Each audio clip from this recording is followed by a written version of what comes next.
name is Rasmus, and I'm with Creative Business Network. We work with entrepreneurs, SMEs, startups in the culture and creative industries. And we're also very fortunate to be part of this Horizon Europe project called Epic We. And Epic We is about empowering participation through ideating cultural worlds and environments. That may seem a little bit abstract, and that's why we have made this capacity building workshop. This is the last one out of 12, where we will hear from some of the teams that have actually done this, that have actually been part of some cultural game jams. The next capacity building session, just so if you want to note it down, will happen in real life, where we can actually meet and shake hands. That will be on the 15th of September in Copenhagen at a Oh, co-working cool. space called Trifolium. So there will part of it might be, I'm not sure, might be hybrid, but otherwise, please note that on the 15th of September is the next time that we will be doing something, at least outward facing we'll do a lot of other stuff in Epic We. So today we have an agenda where, as I said, we will hear from some of the teams, the youth teams that have prepared, that have done the process, and they will present. We will also get an introduction to cultural game jams, and we will hear from some of the hubs. In other words, some of those that actually ran these game jams, and they will tell us their experiences. I will ask them some questions about their insights and so on. However, this session is not for me. And although I will probably have lots of questions, it's for you guys. So please ask questions. You can do that either by writing them in the chat if you are shy, or if you simply prefer to formulate yourself written wise. You're also welcome to raise a hand, and I will then call you out and have you ask the question. So that's the possibility, and we will have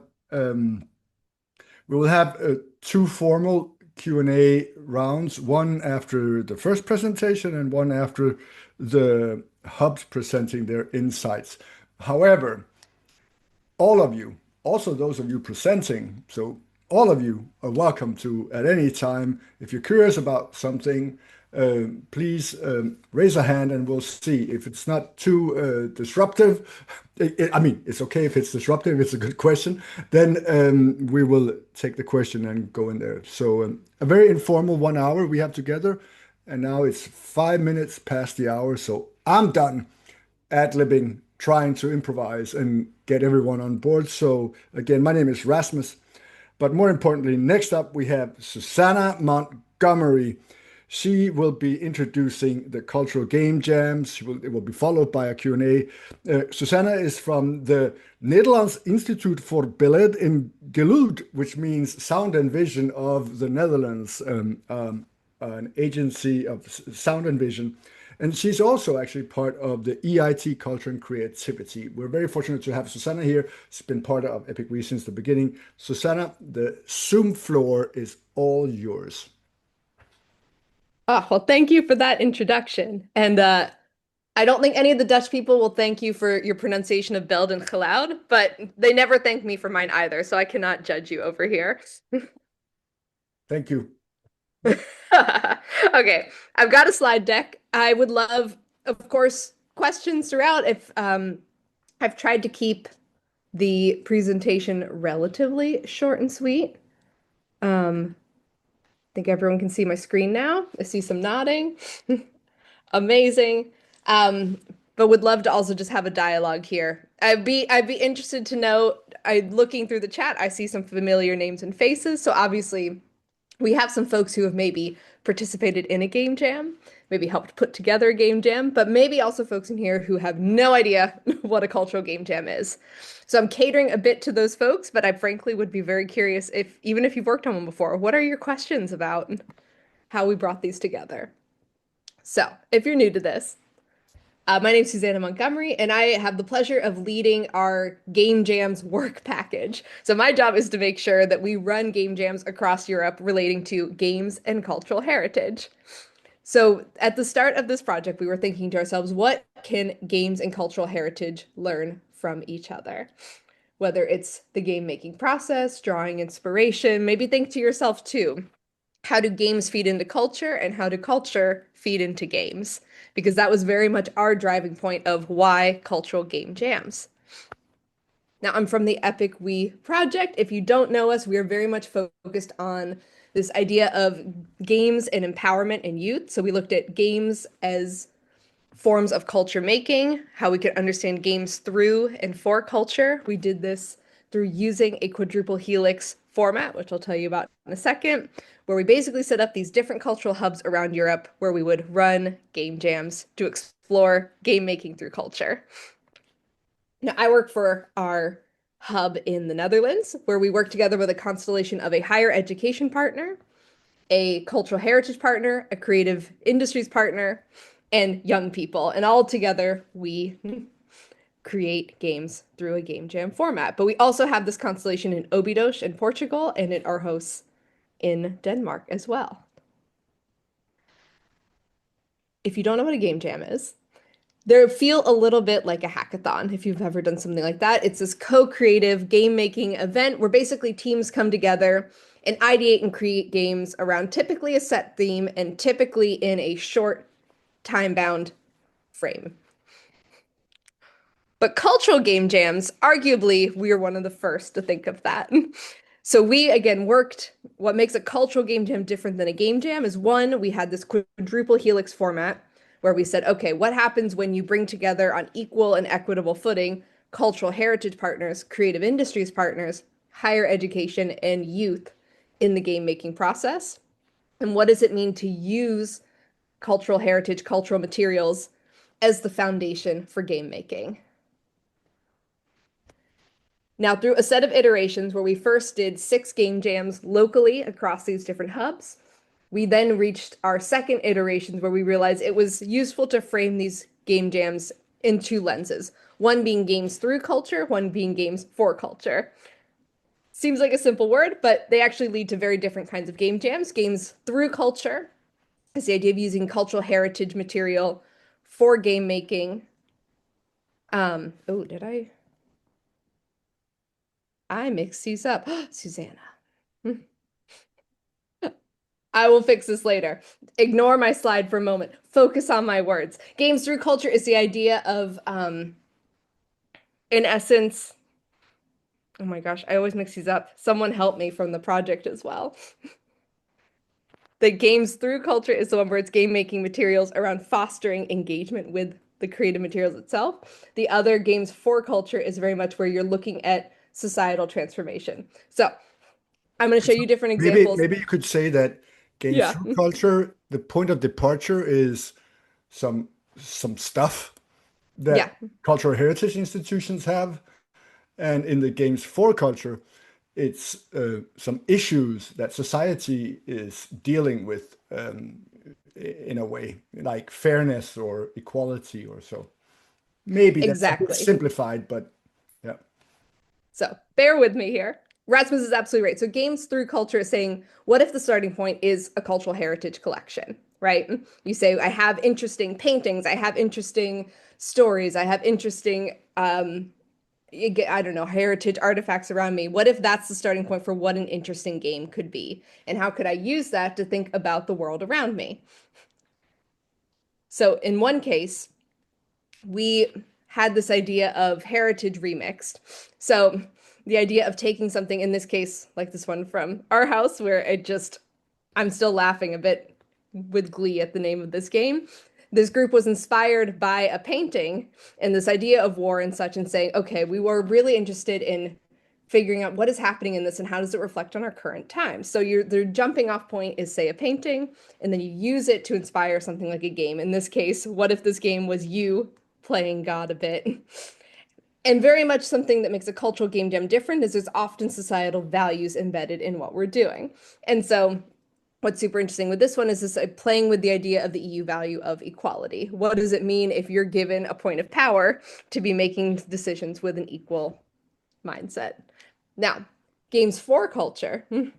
This is much more around the idea of how can I interrogate a societal theme? How do I pick the theme first in the driver's seat? So we also, for example, have had game jams where we said, okay, what if we just interrogate full front something like democracy? So for example, in Obidos recently, they had a game jam where they said, okay, we not in our so distant past had a dictatorship that ended. What if we use games to very much interrogate locally in our own history the values of freedom and democracy, and using gameplay to look at, for example, how these small actions may actually have quite an impact on history. So, in one case, the societal, the actual like painting stories, artifacts are in the lead. I promise I will put something in the chat to make up for my faux pas on this. Moving forward, you might be like, okay, that's great. So we can start with societal challenges, use some art. We can start for some art, use some societal challenges. Well, what if I want to run one of these? Well, typically what we suggest with a cultural game jam is in our case, we very much wanted youth to be in the driver's seat, both as participants and as we move further along, working with youth advisory boards to help us shape where these game jams went. For us, youth was broadly defined as 16 to 24 years old. These were often students, but not always. And what was cool is they were often studying everything from game design to cultural studies to creative business, which I found very exciting that cultural game jams aren't specifically for folks planning to have a career in games. In fact, they often made a great stepping stone for someone who might have an interest in games and seeing how it could apply to their field. So it's not just for coders. Exactly. Very much not just for coders. I think we very much found that culture was a linking pin across disciplines as something you could hold on to and say, I want to use this as a way of thinking about the world around me. Now, when we organize our game jams, we typically, again, worked in this mixed format of working with youth, heritage, higher education, and creative industries to go through things like recruitment, producing the game jam, researching around the game jam, because of course you have a lot of interesting data from the games themselves to the experiences of the participants, how you facilitate that game jam, how you document it through pictures, podcasts, etc. And of course, communicating with all these stakeholders, bringing these games together. What we found, having now done 11 game jams across these 3 different hubs, is you can lean into either very short game jams, what I like to call a sprint, where in 2 days you're just making from morning until late, late at night, maybe not sleeping at all, a game. And this is kind of more similar to the typical original game jam hackathon format, to what I'd call more the marathon, or actually what we even experienced like a slow jam. A lot of our hubs found a happy medium was typically a week. So stretching it out a wee bit rather than jam packing every moment of a day into game making, taking about a week between maybe a Monday and Thursday, maybe partnering it with a class, maybe making it a week away from schools. Something Obidos did that was super cool is people would come and stay like a resident for the week, focusing on making their game, to all the way actually extending a game jam over the course of a month, which we called our slow jam. We've really, like I said, are almost done with these game jams. We just have one left in September. We've had a great chance engaging with almost 400 young people in the game making process and have over 100 games we can share, which you'll get to hear about more of them in depth in the coming moments. And I'll end with some lessons learned that I would like to share with you, but of course I'm happy for more questions too, which is, as we've done these game jams, I think one topic we weren't expecting is this topic of intrinsic motivation. So are you doing a game jam and trying to attract a young person to participate who just really cares about the subject and wants to do it in their own free time? Or are you using game jams to further some kind of programming within a university program, within maybe an outreach program in a museum, something where you maybe have more guaranteed numbers, but you also have a group who's sort of been maybe forced in some capacity to participate. That can affect their relationship with how and why they make the game. But we've also found often the final outcomes look and feel quite similar. And by similar, I mean just as thoughtful. So the recruitment process at the start can feel quite different, but the end results actually end up looking quite the same, which we found super interesting, depending on who and how they signed up. In light of that time of year, definitely makes a difference. If you ever want to do this, pay attention to the calendars of young people around you if you want to use this as a tool to get them in the door. As I mentioned, cultural game jams we found were very approachable as a format for both seasoned game makers who maybe just want to throw another game jam, chance to quickly prototype a new game under their belt, but also for folks who have never made a game and have always been curious about it. The quality of the games, as we said, were often pretty consistent regardless of how they got through the door once they went through all the phases of a game jam. And also, interestingly, medium didn't play a huge effect. And by that, I mean we now have games that are more VR, AR oriented, some that are, let's say, more browser focused, something you can play on your computer, and board games as well. I'll say the medium often, it's good to keep in mind who your participant is because it can be very difficult to say, go make a VR game if you have no tech experience. Bearing in mind there are also low code, no code tools out there that we also tried to gather to make the technical side feel more approachable for those participating. Board games don't need as many tech skills, just need a great creative mindset. And finally, a surprise to us that we really had to keep iterating on is that incorporating the cultural collections as game making material did not always come naturally to participants. Sometimes it could feel quite overwhelming if you drop someone off in a museum and say, just go find something inspiring. And now they're looking at maybe hundreds or thousands of inspiring content and material. So taking a bit more of a curated approach, we found really made a difference, is really think about your theme and your goal, and better to start small and then give them some space to think about it, draw connections, etc., than to just say, here's the whole collection, good luck. So that's me. Thank you for bearing with me a bit in a little fast-paced overview. Rasmus, how much time do I have for questions? We have a couple of minutes for questions. So if any of you have questions, please raise your hand. Um, I can't see any raised hands right now. Let me toggle back and forth a little bit. Doesn't look like it. Then, Susanna, I just would like to know about this last thing about the cultural heritage collections. Couldn't they also be like a dance or a story? Like, Disney had no troubles in taking Hans Christian Andersen's Little Mermaid and making that into a movie. And had they been thematic in the sense they wouldn't have made the Little Mermaid success or happiness dependent on a prince. Um, but we have in Epic, to what extent is it, we talk about cultural collections. Could it be interesting also to broaden what is our cultural heritage, the stories, the crafts or things that we do that belong to our heritage? Or is it Can you just more difficult? could you repeat the question one more time? Yeah, it's more. We talked a lot about cultural collections, going into a Yeah. museum, looking at art and going, oh, that one or that one. But cultural heritage is all around us.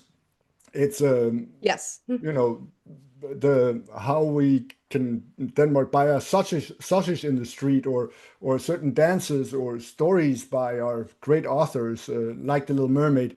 So would it be interesting to take some of the other elements of cultural heritage and incorporate rather than art on walls? Yes, absolutely. And I think actually that's been a fun element of the experiment of doing Epic We is our cultural heritage partners all hold very different kinds of culture, so to speak.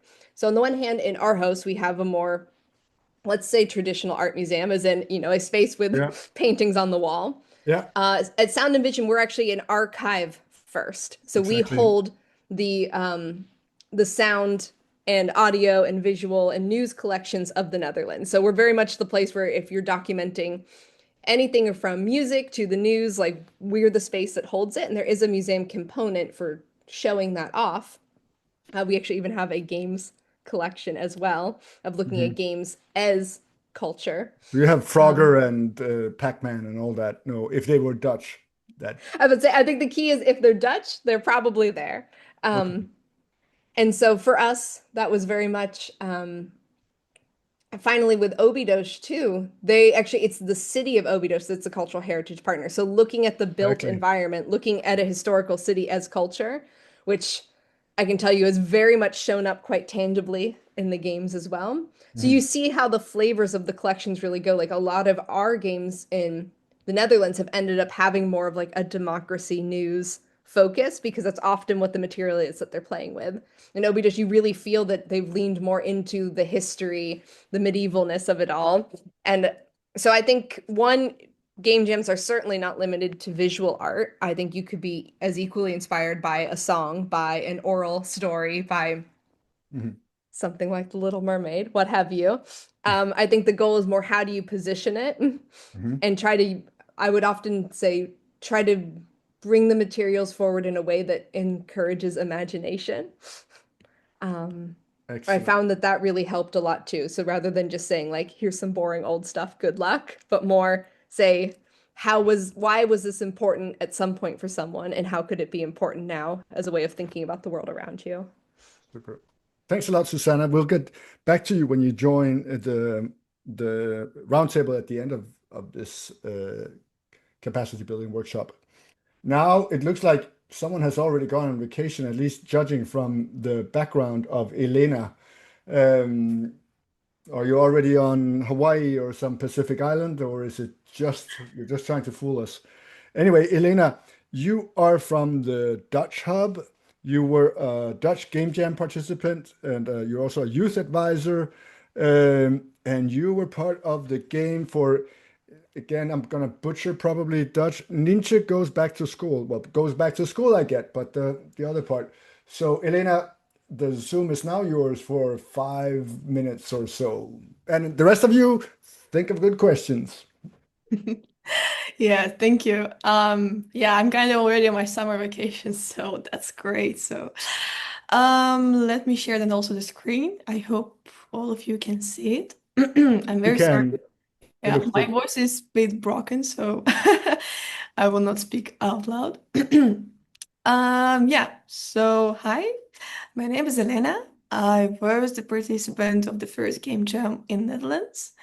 And I will just present you some photos from that time. And because I was a part of a game of the team B Tables, I think it's a creative name for it, like B Tables, because we want to make a game, some board game that you play on the table. And I was that time a storyteller, so I wanted to tell you just in short how our story happened of the first game jam.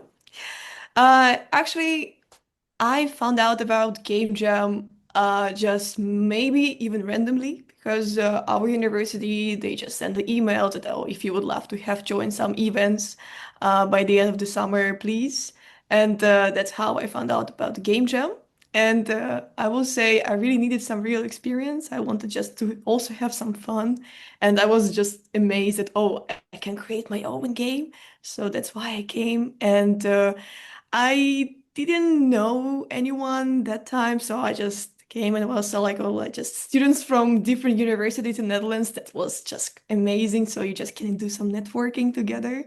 And I'll be honest, I'm not the coding person, or I never did like games because I'm more for the from creative side, from creative studies.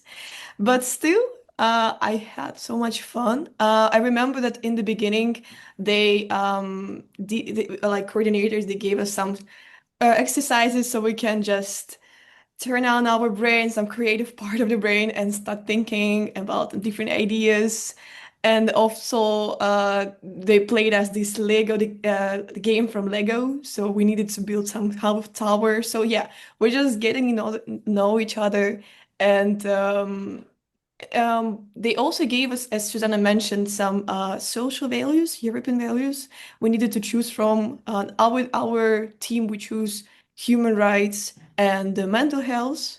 And yeah, from it we just start to think, okay, what kind of game we can do. I think the first idea was, okay, let's just stop by some card game. And of course, we also distributed the roles. So, for example, as I said, I was a storyteller, somebody was the craftsman, another person was designer and artist.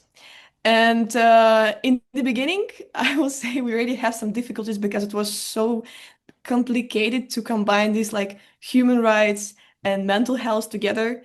within the game, so the player can understand from the game about these two values. And also, what I wanted to mention that this game jam, as Susanna also mentioned before, it was a 2 days kind of hackathon idea. So we even slept in the museum. So for us, it was kind of experience of the night in the museum.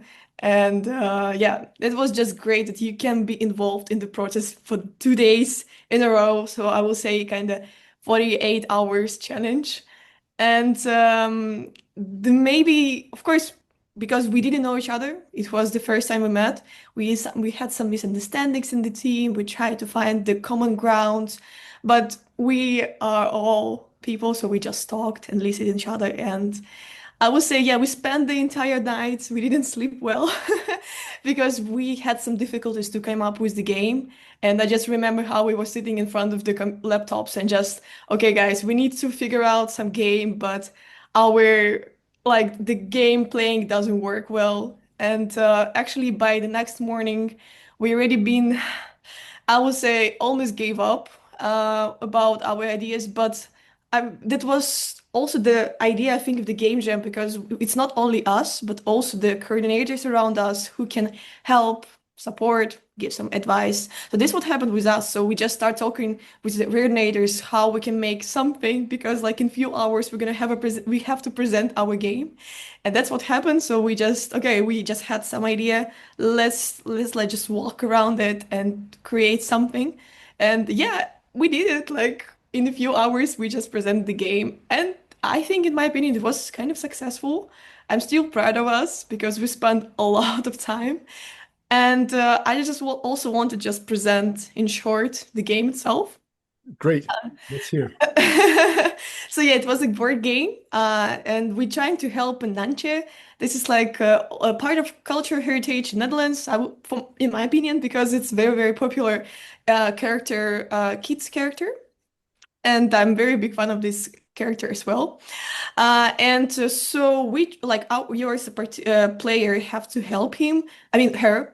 It's basically her, and so she had like very overwhelmed. She is overwhelmed after some tough week, and you play as her friends. Snuffy and Boris. This is like the two, yeah, bottle tops on the green card, and your goal is to support her emotionally and guide her back to feeling safe and happy.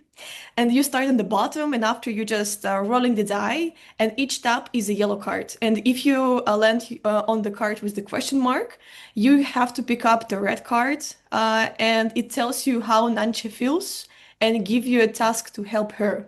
So if you do it well, like you just need to discuss it basically together in the team. If you do it well, then you earn some points.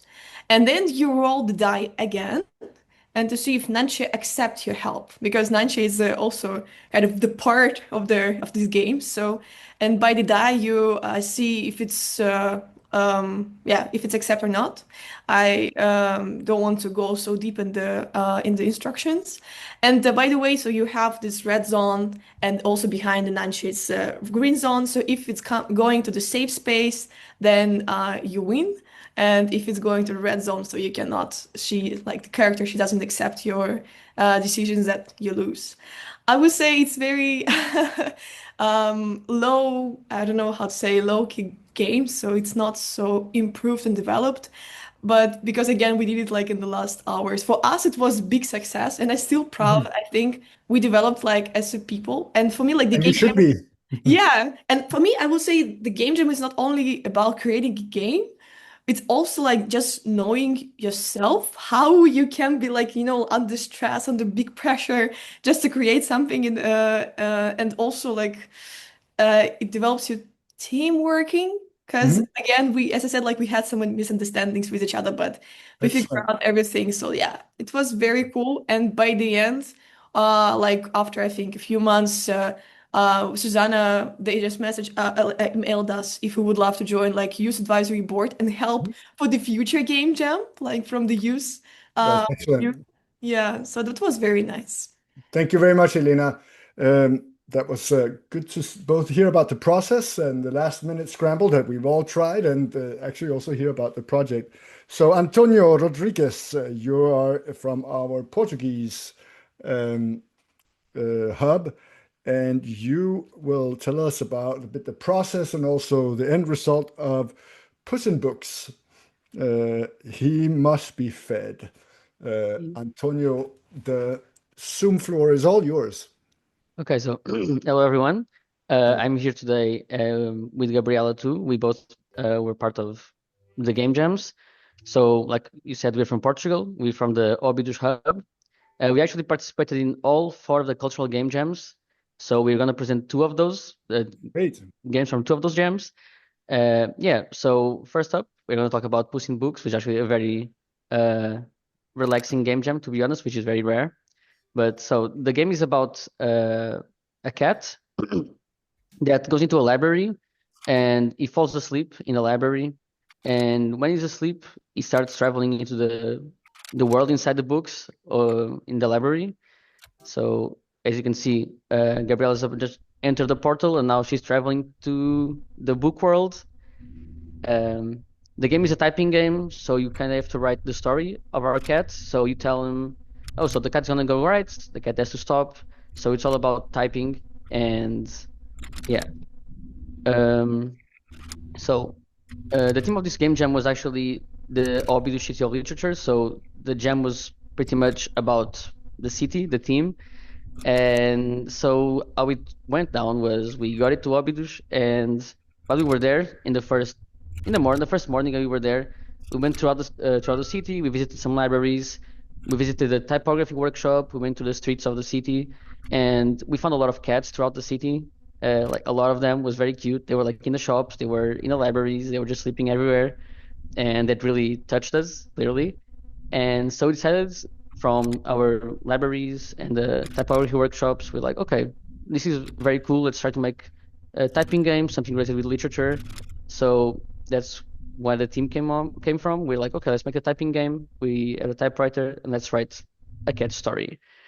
Um, yeah.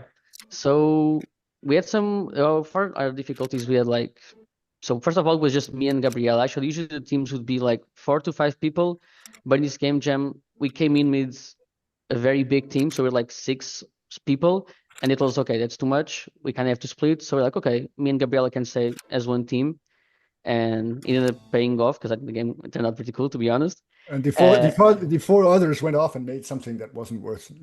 yeah, No. exactly. That's why they're not here today. No, in check. But yeah, their game was pretty cool too. But we're basically on the same table anyways, working. We weren't working directly together, but we inspired each other, I would say. But yeah, so we had some other difficulties. So first of all, we were 2 people, so I was doing the programming and Gabriel was doing all the art. We had the first type of problem we had was this type of art style. We never tried it. We really liked it. We liked the aesthetic of like this hand-drawn style and how like every sprite or every image in the game is not moving, but it's animated, so that gives like this hand-drawn style. We never tried that before, so Gabriella just did a pretty good job on that. We usually are very used to pixel art, so that was a nice thing to try out. And I had never done a typing game or yeah, just a typing game in general. So that was also very fun to explore, to be honest. I haven't done any other typing game since then, but I really liked it, and it's one of my favorite game jams that I've ever made was this one. Um, yeah, we also struggled a little to find a story for the game because we're like, okay, we like cats, we like the typing game, but where do we go from this? And that's when the cat that we saw sleeping in the library came in clutch. So we just saw him sleeping on the books and like, what if he just travels in the world that he's sleeping on? So that's why right now he's like in the medieval stage. The idea was that he's like in a story about a castle and he's like traveling through the castle to get to, well, another story, I would say. That's why there's a book in the final in Excellent. there. Um, Super. yeah. Mhm. Antonio, we just have to make sure we also get Gabriela on in here. So that's a second. So the two of you worked together on two games, right? Or was it a separate one? No, we were together on both games. Okay. Yeah. On the second game that we also be showing right now is we made it with some other people. I guess we can show that Yeah. it's our second game right now. And that's Gabriela, you're presenting that, right? Yeah. Thank you, Antonio. Very, very interesting. Gabriela, are you all ready? It seems like it. Yes, let me close the game. Go Thank for you. it. So, the second game about Obidus was about the team was about Obidus legends. So we choose the legends of the Musaranho. We came like we learned about this legend when we went to the Obidus Lagoon, and the person that was there guiding us told us about the Musaranho's legend, which was a fisherman that went fishing with his friends. And after that, where he went into a cave with his companions and fell asleep there. And after that, he wakes up and finds a guy, like one of his friends, sitting and tries to talk to him, but got no response. He reaches out his hand and touch his back just to find out he had like a weird rough texture, and the creature just jumps inside the water, never to be seen again. So our game talks about a fisherman that is aware of the Musaranho, which is this werewolf-like creature mixed with, like, Musaranhos are little mices. I think in English they are called shrewds. They walk like into a line, one after the other. It's really cute. The legend is about this creature, werewolf-like Musaranho mixed with like a human being.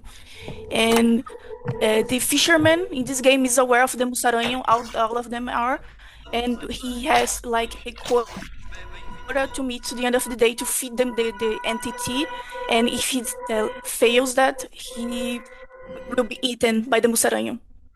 Ah, So Antonio is playing here. The fishes are random, so like you can get like really small fish or really big ones. It's lucky.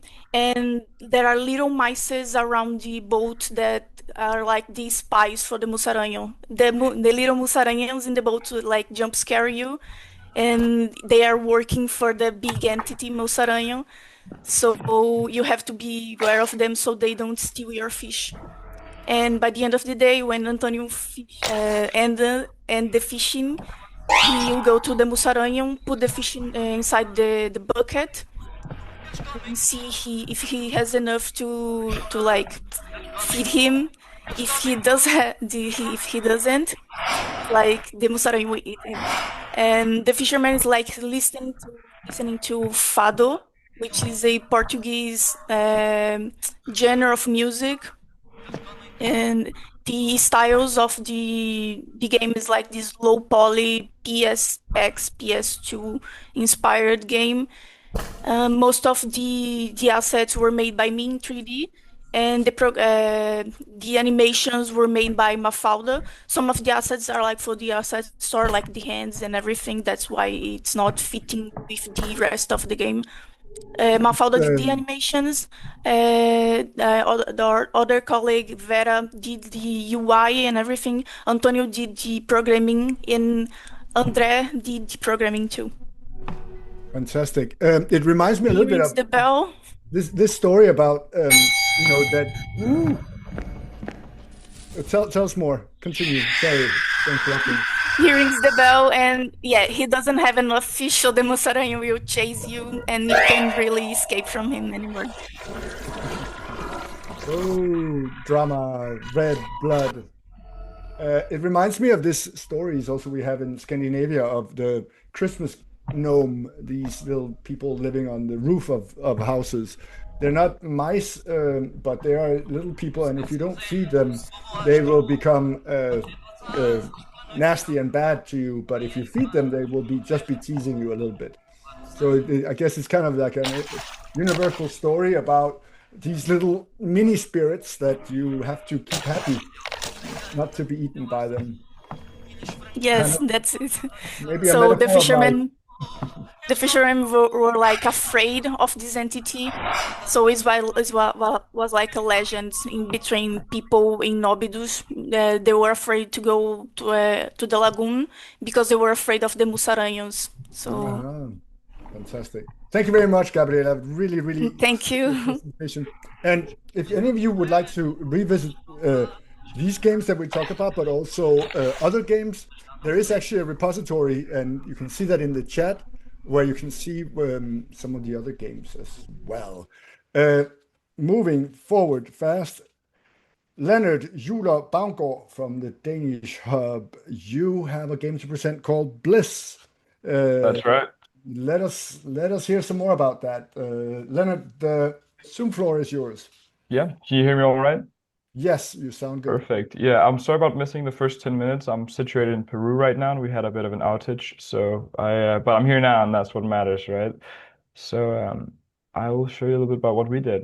We've already heard a little bit about the game jams, and ours was quite similar, but I think what really made ours interesting was that we were 24 hours on the Cultural Institute of Aarhus, the Modern Art Museum in Aarhus, which was a really big privilege because they told us, well, no one's ever been in Aarhus overnight. So that was a very big privilege. But we were shown a collection where it was different time periods in Danish art. And for the game that I will present today, what happened was we had a group who was from the city of Vejle, and there was this artwork I hope you can see right now, which is a very old natural picture and depiction of Vejle from the 1800s and about how it used to look. And that's not necessarily how it looks today. So when we were choosing the different values, something that really came across was natural preservation and preservation of our great nations here in the EU. And because of that, the that's where the idea for Bliss came. It was it was the idea to try to show like physically through the game the effects that you have. Because even though we might just be little people in a very small, very big world, the impact we have on the world is rather big. So the way that this game works is you have this little world with your little hut out in the forest, which is supposed to be Violet. We didn't have a lot of artists on our team, so it's not the greatest rendition of Violet ever, but it was inspired by that artwork. And you have some tools to your advantage, and you can go around the environment and try to use some of these resources that are given to you by nature. But the interesting thing and the thing that we want to teach with this game is when you're going on using your resources and digging up the earth, you'll slowly see the world deteriorate around you. It's very subtle, so you don't really notice it until it's kind of too late, and that's also kind of the point. So if you see the difference in these pictures, that's how the game progresses as you use up more resources in the world.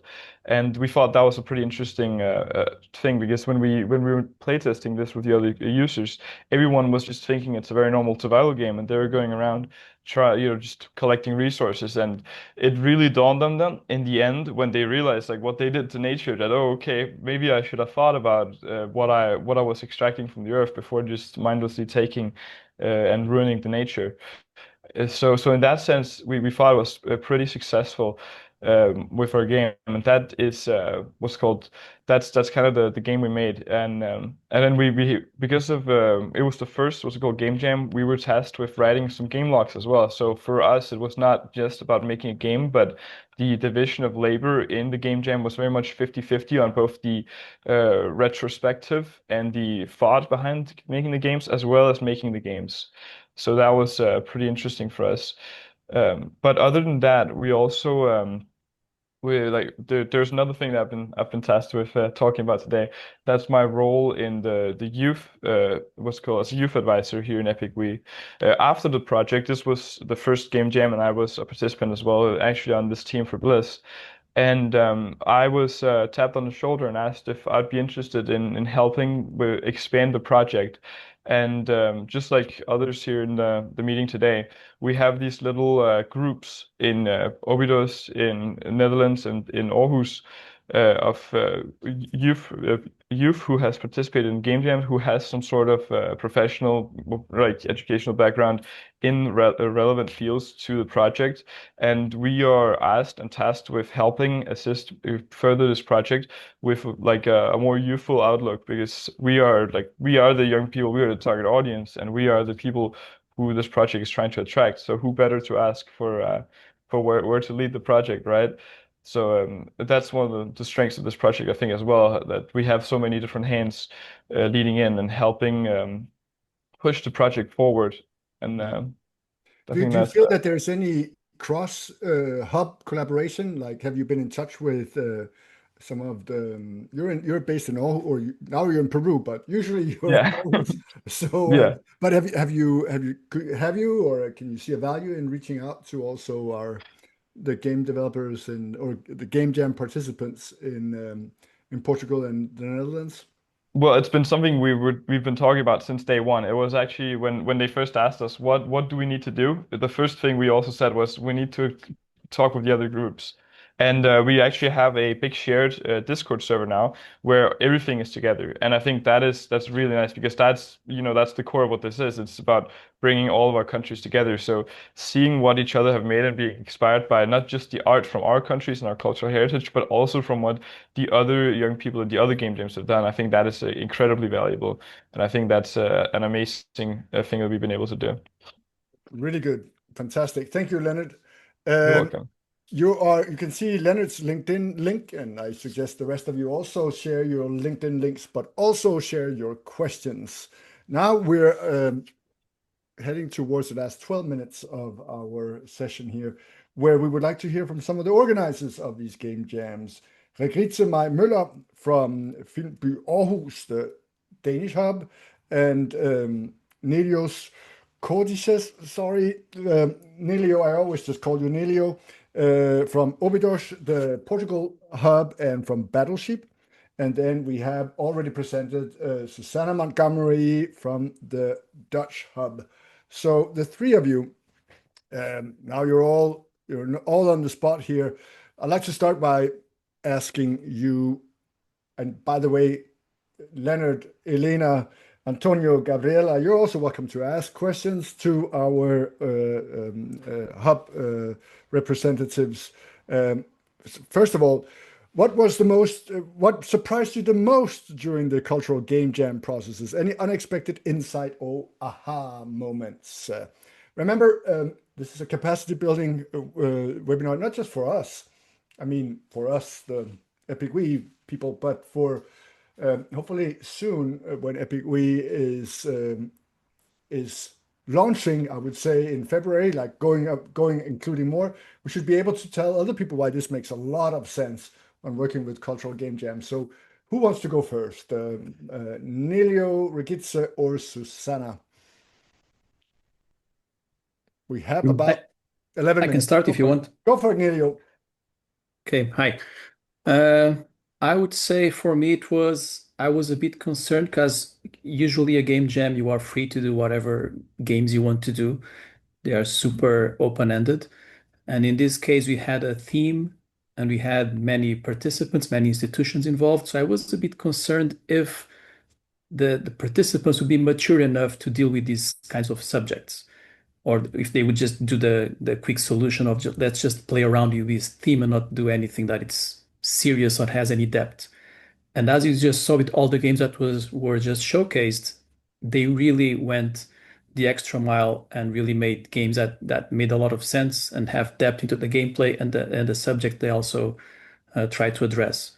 So that for me was the aha moment, because this was not just one or two games that made this all the way we were dreaming this would come out to be, but all the games across all the hubs really managed to treat the subjects with seriousness and still be playful, so not boring games. So that for me was it.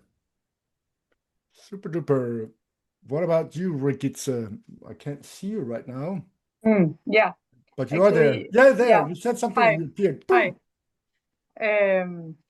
Yeah, actually, my biggest takeaway is pretty much the same as Nilio's. As I was maybe a bit concerned that what with this engagement from our participants, but it was surprising to me that all the participants did such a great job and were super engaged and took it super seriously across all the game jams. And just gives me hope for the future, right? Despite the fact that it wasn't as open-ended as what Nelly was afraid about. There's actually a kind of a documentary where the filmmaker Lars von Trier is giving challenges to another filmmaker, Jørgen Leth, where they give each other what's Danish called benspænd.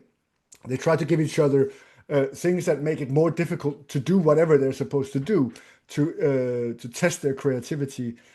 Did you have any? Did you feel also, you, Susanna, that the fact that it was more framed kind of pushed creativity in a different and maybe more surprising direction?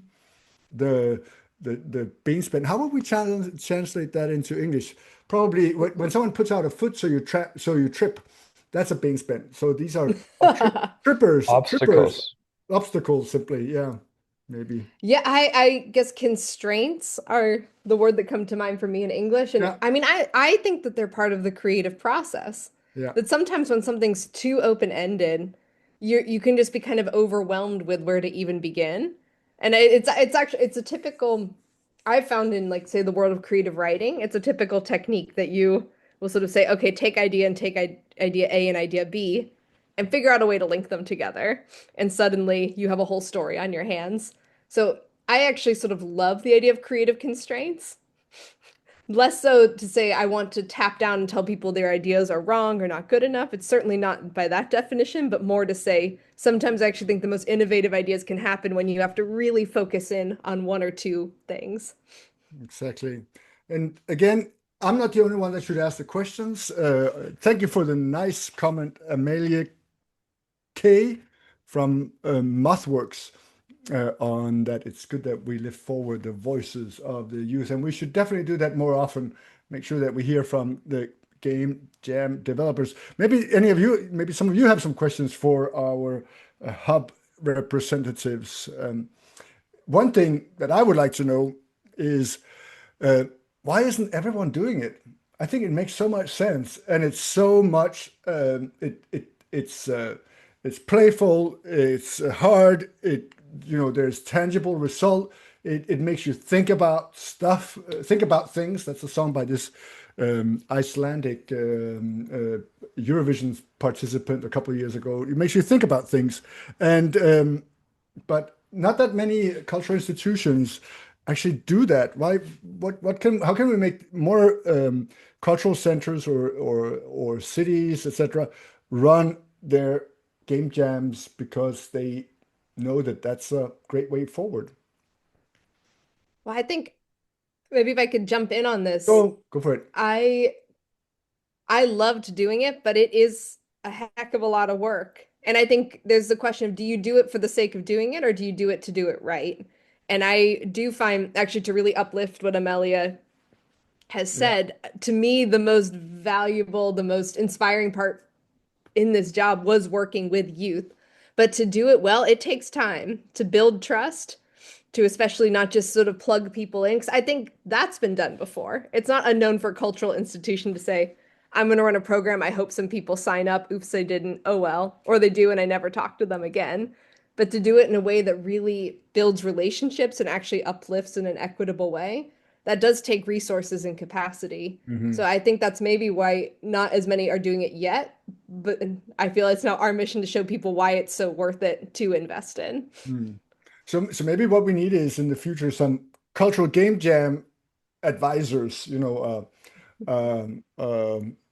team that can come out and rescue cultural institutions that have fallen out of touch with society or with youth, and help them to get back on track. Is it since it's not something it's hard, it's difficult, and you have to do it right, then it's not just something where you can make a protocol and here, read the protocol, and then it's going to be right.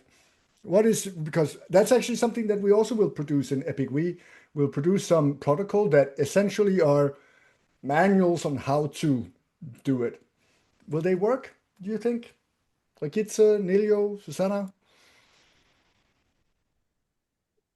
I'm not sure if there are manuals on what will work for sure in any context, but it's at least our own findings and what things didn't work also as well. Sometimes that's more important to know. It's what didn't work. Oh yeah.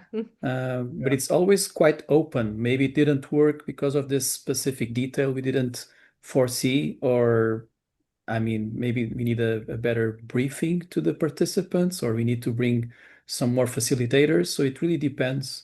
Yeah. But yes, all our findings will be there at length, and hopefully others will pick up on this, especially because now we have the case studies for others to base their work on, because there are going to be plenty of games, close to 100 games out of this project. So now institutions can see, okay, so this can be generated and we can have a tangible product after this. And not just the product, but all the networking that comes from out of this, because you have to deal with all these different participants and facilitators, and that's also very rewarding and can open opportunities for everyone. Indeed, indeed. We have about 3 minutes left, so if any of you have a last minute question, raise your hand. But meanwhile, you're thinking about that. Oh, Rosin, did you raise your hand? Then unmute. Yeah, sorry, I have like 3 or 4 mute locks on every microphone and device. So what I Okay. wanted to, I heard Susanna raise a very important question in the very beginning of the seminar, which was about how can we exactly get the people, like students and designers and people working in like labs and like design departments, how can they more make games that are not just games for themselves, but games for social heritage and cultural heritage, exactly what you mentioned. I think here the point is, if we just look at what games people are playing these days, that's very competitive and very in the zone, like Valorant or Apex or anything. But if you look at what people are doing more on the social and design side of things, then you can find more interesting games. For example, like the one that the team from Portugal showed, like the fishing mechanics and Yeah, the story with all the sound behind it. That's more interesting to play and be in. Like those worlds and those kinds of verisimilitude is more interesting to be in than all the like extravagant graphics and everything we see on like competitive shooters and everything these days. I think that's a very important part, and that we can extract exactly from the memory part of the cultural heritage thing that we are all trying to like look for everywhere. So it's rather than just going at a museum and looking at art, but it's rather than like walking around and absorbing nature more in a more holistic sense rather than just going where art is supposed to be, yeah. I would say. The past, the history, the culture, as it presents itself in our daily lives, you could say. And with this, thank you for this comment. I would like to tell you that we have, as I mentioned in the beginning, and maybe some of you joined late, that the next capacity building workshop will be in person. In other words, you can actually shake hands with people. It will be on the 15th of September in Copenhagen. 15th of September, that's a Monday in Copenhagen. And you can see the link for the register further up in the chat. Maybe, oh, it's being reposted. Thank you very much, Sophia. And I also would like to tell you that in this network, My Creative Networks, we have a Games for Culture network. So if you want to connect beyond or within, then please join Games for Culture in My Creative Networks, and also consider joining our event on the 15th of September. It is now 3 o'clock. It is hot here in Denmark. I'm sweating. So we are about to wrap it up. I will leave the chat on for a little bit longer so that all of you can share your connections, your LinkedIn, etc., so that we're actually able to connect, even though this webinar, capacity building webinar under Epic Week, is officially over. Thank you, everyone.